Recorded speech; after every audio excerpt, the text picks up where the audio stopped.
Hey up guys, what's going on, and welcome back to the channel where we're doing the RouteOneGG FM20 Challenge Crisis in Berlin, where Hertha Berlin have got themselves in a spot of bother. There'll be links below to their Twitter and possibly their Discord. At the very least, from their Twitter you'll be able to get to the Discord and join it. Please do, it's a great place. Lots of lovely people who do Football Manager on YouTube, blog posts, Twitch, all that jazz. However you like to consume your Football Manager content, there's probably someone there that you'll like. To sum up what this challenge is all about, the picture should be on the screen if I do it right. The Altadama have found themselves in financial dire straits. Their former owner has taken their ball and run away after accruing a debt of 150 million. Now, the debt for some reason is 100 million on this. I don't know if that's a mistake or not. If it is, then I'm hoping that gets counted towards me at the end of all this, that I've got 25 million more debt than I should do. In a desperate attempt to alleviate some of the strain, the club has taken a loan of 75 million. So I think it should be minus 75, but it's minus 100.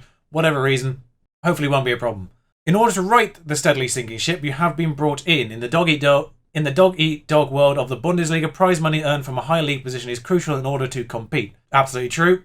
We'll get to that eventually. Our goal is to get Hertha Berlin out of debt and into a stable financial standing whilst finishing as high as possible in the Bundesliga. It's not required to clear the bank loan, but doing so could make my life easier. And we've got 2 seasons to do this. So what I'm doing right now is I'm just recording a bit at the beginning. I'll record at the end of the first season how we've done. I might do the end of the transfer window as well. But I will be back at the end of the season, let you know how season 1 has gone. And then in a separate video, we'll go to the end of season 2 and see how this all rounds off. But yeah, the thing about the prize money is absolutely spot on, because the bottom end get about 30 million. The top end, winning it, is 92. And of course, the prize money from the European competitions will also be useful in year 2. Obviously not relevant year 1, but in year 2, if we get into Europe in any shape or form, then there'll be prize money for winning matches there, prize money for going far into the tournament, and all that jazz. So getting to Europe isn't outside the box really. Hertha Berlin are predicted slap bang pretty much in the middle of the table, 9th. And I've certainly seen teams like Mainz, Frankfurt, Werder Bremen, who I remember being better than they are, certainly get into these European spots with surprising frequency. Germany is incredibly competitive, if you're basically anyone but these guys at the very bottom. And when it comes to essentially my plans for the future here, I'm looking at these players, particularly these 2 here, whose contracts run out at the end of this year, who are on reasonable money, about 50,000-ish, just shy of it, a week. They're probably the ones that I'm likely going to focus on trying to sell. Now, obviously, the values, I'm not going to get a lot of money there, and we're only on 10% revenue from sales anyway. So their actual value is largely irrelevant because it's not really going to be used to bring players in anyway. It's the wage bill stuff, because they've affected the transfer budget and the wage limit. I'm not sure if they've reduced the wage limit, but I've got about 10 grand a week, so it's not a lot to play with. So getting rid of these players on high wages that contracts run out in a year's time, maybe just the ticket. This lad here, he's already got a transfer arranged, so that's not a problem. My only worry here is we're not going to get rid of these players before the free agents, the good free agents that are still around, or the good loanees that we could possibly get in to replace them, will have gone. So that's my only worry, is not getting rid of these players before the players that we could bring in that are quality and cheaply available will come in. That's my worry. But I'll see you shortly and let you know how season 1's gone. Welcome back to the end of the season, and we're going to go through all the transfers first, just to give you a picture of how we managed to get through this season with basically no money. Anything that is the 17th of June earlier will obviously pre-arrange transfers in and out. Anything after that is me. So we'll start with the outs. And the big one really is, at the start of the season, you had 10% revenue from player sales. So Derrida for 22 million to Leicester, despite being one of our better midfielders, I feel like it's one of the better deals that we got, because 22 million for him, valued about 10 million in our own squad. He was valued more at Leicester when he got sold there, but that's 2 million for me to actually use to bring players in. Sullivan, Kalu, Ibisevic, 2 older players on the last year of their contract. Not really worth a massive amount, so to get a combined 1.5 million for the pair of them, I'll take it. Obviously, none of that's really relevant in terms of transfer money in, but what was relevant was the fact they were both on nearly £50,000 a week apiece. So that's nearly 100,000 back into the wages side of things. S-Fine's wages weren't massive, but we got 2 million for him, and his contract was over the end of the year, so that's money for a player that was going to go on a free at the end of the year anyway. And then came January, where a bunch of players who didn't really fit my system or just didn't really play at all were shifted out either on loan or permanently. Dilrosun went to Wolfsburg, Boyata went to Bayer Leverkusen. Lecky and Dardai were sold permanently for a combined nearly 5 million, which at that point, 35% of the transfer revenue came back in, which allowed me to get some transfers for the end of the season on the, the Bosman ruling, what have you. So they'll be done in next episode, or second part of this, just to say. 2 players in key positions that we're going to need, or 2 players that are going to leave at the end of the year anyway. So I've already sorted their replacements. That's good news on my part. But for this year, we brought in, on loan, start off with Thierry Corrier to cover right back. One of those players is a right back that runs out at the end of the year. Definitely trying to shift him as much as possible. He never actually shifted in the end. But Thierry Corrier came in to play second fiddle on that right-hand side. Could also do left if we needed to, so I like that. James Garner came in alone basically to cover Derrida. Not as good as Derrida, but operated to sort of on a fill-in basis. Victor Fisher and Martin Terrier were the two players I brought in using the 2.5 million or so that I could muster from between selling the players, the 10% from selling the players and shifting over a bit of wages. 2.5 million up front I pay for the pair of them. 1 million up front for Victor Fisher, 1.5 million up front for Martin Terrier. 2 inside forwards for the left hand side where we didn't have any players naturally. Great bargains in my opinion. Victor Fisher, 4 stars for us. Martin Terrier, 4 stars for us now as well. Martin Terrier's actually played more than Fisher just because Fisher's performances, particularly in the first 2/3 of the season, weren't very good. So Martin Terrier did end up playing more in the end, despite being technically on paper worse. Vlotti again is another sort of midfield player, just covers the bases, does Mazzala quite nicely. That's mostly because I thought the transfer arranged was the other way around. I thought he was leaving on the 7th of January, so I got another player in for his inevitable leaving. Turns out it was actually the 1st of June next year, or this year. I just read it the wrong way around just because I didn't understand why there was a transfer arranged for the end of next season. Basically, I assumed it was January. And then because we sent out Dedrick Boyata on loan for his entire wages of 38,000 a week, I had to get another defender in on loan to cover that loss, and that was Reece Oxford from Augsburg. Again, he's a backup. Both of them are backups. I think Boyata maybe played 2 games off the start, whatever. So to get basically a net 25k in for players that don't even play, it's good financial doings. That's not a phrase. I can be pretty crafty when it comes to transfers at times. Now, obviously, I can't show you the finances because it will spoil pretty much where we finished almost. But this is the season preview at the end of the season. You can see our odds have shortened to 9-1. So maybe I don't really know too much about the Hertha Berlin side, but judging by the star ratings over the course of the season, I think a few of our players have developed a little bit, like players like Terrier, for instance, who played most of the games starting. We've ended the season at 9-1. Teams like Leipzig, Schalke, Bayer Leverkusen, Dortmund, and Bayern Munich, of course, still ahead of us in the season preview list. They're still regarded as being better than us. Teams like Gladbach, Wolfsburg, Hoffenheim, I think we've leapt ahead a couple of them. A couple of them have slipped back. Frankfurt is worth noting. We're 200-1 in January. I don't know what they've done in the second half of this season. I suspect they were even higher at the start. I can't remember. Whatever they're doing it right. But yeah, we're predicted to be 6th. Where did we end up? So, we're champions. 78 points. 3 draws. We hate drawing. It's hard to explain, but I'm going to do my best. Now, 2 of the main reasons why we've ended up top here are fairly obvious on this page itself. Number 1 is our goals against. 20 goals conceded in 34 games is a sensational record. I think we have 2 of the most consistent centre-backs in the entire division. Our goalkeeper has 19 clean sheets. And he didn't even play every match because he got injured. Injuries are kind of interesting because we've had a lot of injuries and they weren't even necessarily slight injuries. They were injuries that took him out for like 3 or 4 weeks at a time. Probably mostly because of the insane amount of friendlies we played at the beginning of the year. I kind of eased off on the friendlies as the year went on, if I'm honest. I still did one in like every single international break at the start in the first half of the year, but then after January I didn't even bother with the international breaks that followed. But 62 goals seems like a lot. It is the second highest in the division. Dortmund scored more goals than us, but they conceded twice as many. Teams like Bayern probably underscored considering the players at their disposal. The fact they only scored 49 goals is a bit depressing on their front, I would imagine. Not the best year from Bayern. Schalke, you've got to look at as being massively disappointing. Gladbach as well, massively disappointing. They were the ones directly behind us in the season preview. They finished 13th. Hoffenheim again, slightly disappointing, you'd probably say. Werder Bremen got relegated. They had a horrible season. I don't know what's up with Werder Bremen. I remember them being a really good side growing up. But, the rest of that top 6, teams that you'd expect. Frankfurt, got to really feel for Frankfurt a little bit. They slipped out of that top 6 at the very, very end of the season. But I've seen other people manage in Germany, and I've seen how their season ends go. I was very surprised about how calm the end of the season was for us. But then I remembered we are Hertha Berlin. We're the team that ruined everyone else's day. Obviously, Dusseldorf is the other one.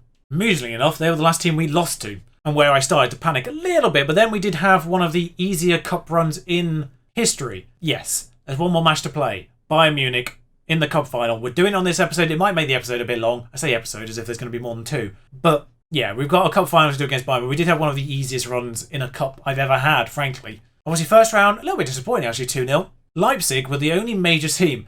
88th minute winner in that one. We'll get to that in a minute. And then after we got past Leipzig in the second round, the third round was against second-tier Hamburg. Admittedly, one of the better second-tier sides. Obviously, Hamburg are typically in the top division from time to time. Then we got a third division side in Magdeburg in the quarterfinals. And then Dusseldorf we got revenge on in the semis. and now we have Bayern Munich. So it's one of the easier runs in a cup I've ever had, frankly. Partially held by an 88th minute winner against the toughest opponent. If we look at the goals scored for our team, this is why we really hate draws. There have been so many games that have been looking to be a 0-0 at the end of the match. 19 of our 62 goals scored in the league happened after the 76th minute of the game. 1/3 of our goals were scored in the last 1/6 of a game, basically. We do not like drawing.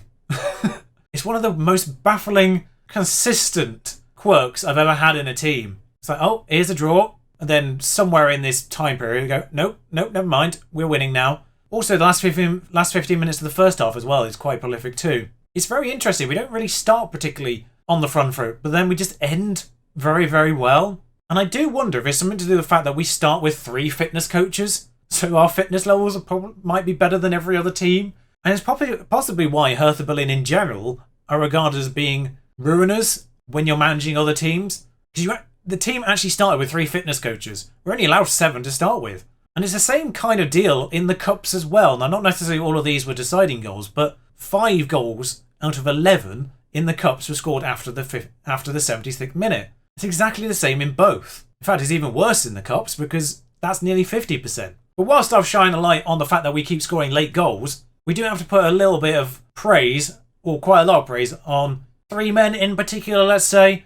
Jarstein, I already mentioned, had 19 clean sheets. Not even out of 34 appearances. Like I said, he took about a 6-week injury at one point. Plattenhardt, though, is a god amongst men. 7.69. That's the highest average rating I'm pretty certain I've ever had on a player over a course of a season. 14 assists for the man in the league, 15 in total. And then Piatek, only behind Haaland and Lewandowski, who you can basically regard as being 1 and 2 pretty much every time, you'd imagine. Timo Werner not there. Imagine he would have been if Piatek hadn't been. He is joined 3rd, actually, Timo Werner. And that's impressive considering Piatek had about 6 weeks out in 2 different spells, I think, as well. Injuries, we've had quite a lot of. We're down to 3 at the time, right now. But you can see there, 15 assists for Plattenhardt, 12 goals for Luca Bacchio and 10 goals for Martin Terrier as well. Pretty good going, particularly when Terrier only started 17 in games. There's been injuries on that side as well, which hasn't been held by friendlies, of course, but he wasn't in most of them, so I think Terrier is a little bit injury prone. But whilst I've highlighted Plattenhardt, there is one other man I need to particularly highlight, and that's Nicholas Stark. 7.32 for the season from a central defender, 21 mistakes in 34 starts. That's, I think, quite low, in my opinion. 6 headers won per 90 minutes. He's at the top of that one if we were to range by that. 87% tackle rate as well. Pretty high too. His man alongside him for the majority of the season has been Karen Rekic as well, with 30 mistakes in his name. 4 headers won per 90, so 10 headers won per 90 minutes between the pair of them. Not a lot gets by them, and I think that's part of what's helped the 35-year-old in goal. He's not a bad goalkeeper, don't get me wrong, he's pretty handy, but the 2 men in front of him, and Plattenhardt on the left in particular, the defensive line have been pretty good. Now, obviously ignore the mistakes made by the fullbacks in general, because I'm pretty certain it's hard-coded into the game that a left-back or right-back must head the ball to the opponent. Also, failed crosses go down as mistakes, I'm pretty certain too, so that factors into these two. But yeah, that right-back position is sort of being rotated between Klunter and, God, I say that one correctly, and Correa. That's a little bit split. But the defining match, I would say, and I'm highlighting this right now, is because it's Dortmund away. 4 matches from the end of the season, we were 1 point ahead of them at this stage. If they beat us, they'd have gone ahead of us. And they were beating us at 1 point in this match. This was a match, by the way, that we were without Fischer and Terrier. He was on the bench, but he was still injured. Both of them were out for this one, which makes this even more surprising. We were also without Esascobar in this one as well, which meant Nicholas Stark had to play defensive midfielder for this particular match. But Nicholas Stark, I'm highlighting his crucial moment. This was the match that basically got us the title, I think. It derailed Dortmund's hopes, and it put us 4 points clear. So the highlight begins in our own defence here, with Karen Rekic bringing it out to Garner in the middle. James Garner, who's sort of been in and out, depending on when injuries and substitutes and what have you. But Luca Bacchio in there. Thierry running down that right-hand side. He started this one. Does get tackled, but he maintains the ball from Guerrero there. Just gives it to Nicholas Stark on the edge of the box, who, frankly, I can only say has accompanied it. And the main reason why I'm highlighting that is because he can't play this last match because he's one of those 3 injured players, along with this person and Reece Oxford. So I'm down to 2 defenders, and one of them is still only returning to fitness. It's not great for a cup final, but we all line up as followed. Jarstein, Plattenhardt, Torunariga, Rekic, I might swap those 2 over actually, Correa, Esascobar, Maya, Grujic, Fischer, Luca Bacchio and Piatek. Now Fischer starts on because he's had a good few last 5 games in fairness, and also Martin Terrier has had a bit of an injury of late, so his match fitness isn't brilliant either. There's also been a distinct lack of Hertha Berlin 2 matches for these guys to be playing in to keep up their match fitness at the end of the season, which isn't helpful. Or we should have put a friendly in that could have, got those guys a few minutes, but never mind.